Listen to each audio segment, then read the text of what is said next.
So I'm going to be looking at the screen while I'm talking to you. So this is going to be like a picture in a picture. You'll see me watching the screen, but you'll actually see what's going on, how I'm doing this. But I'm kind of talking through it so you can see this. And I'm sorry about the light behind me, but this has got to be done on a XP machine, and my desktop across the room is the only one. As you can see, my laptop back there in the background, Windows 7. So I'm working on my XP machine, which is my desktop. So I'm going to get this started and talk you through this, how it all goes.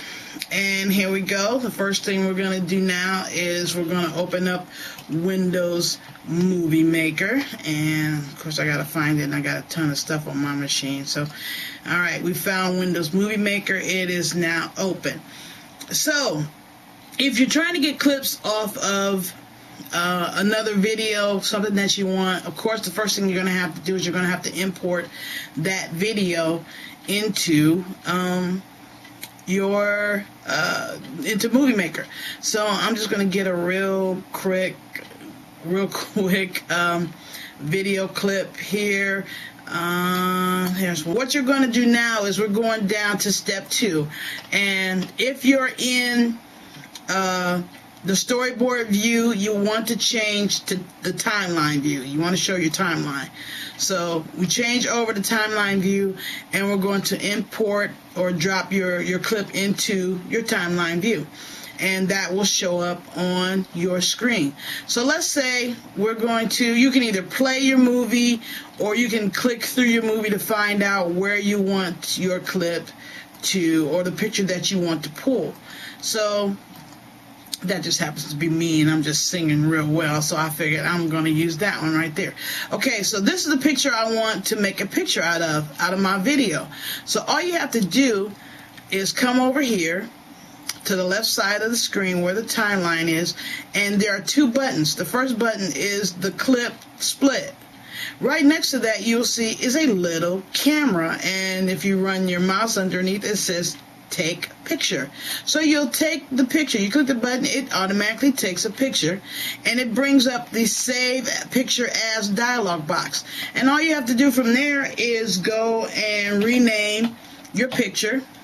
I'm going to call mine Dar.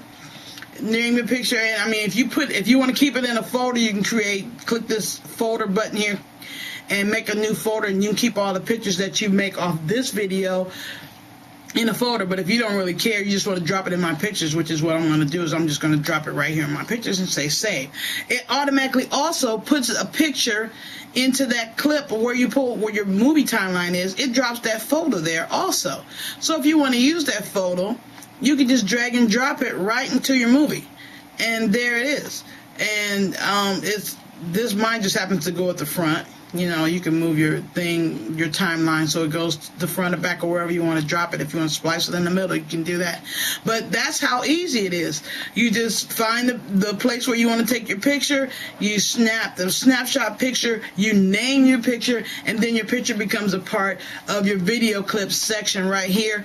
And make sure you name it. That's the most important thing. Make sure you name it so you're not looking around trying to figure out what did I call it, where did I save it. Make sure you know where you want to save it, and make sure you know and make sure that you name it.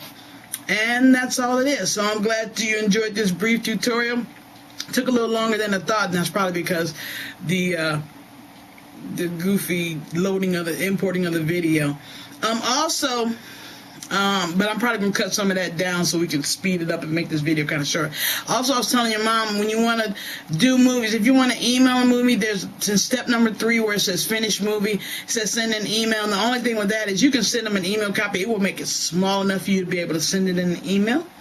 But it also pretty much makes the quality of it crappy. You can mail it, but you trade off the quality. So for them to get the gist of what you're doing with it, that's fine. Okay, there's your how to get it done. This is Darlene, the genius. Catch you guys later.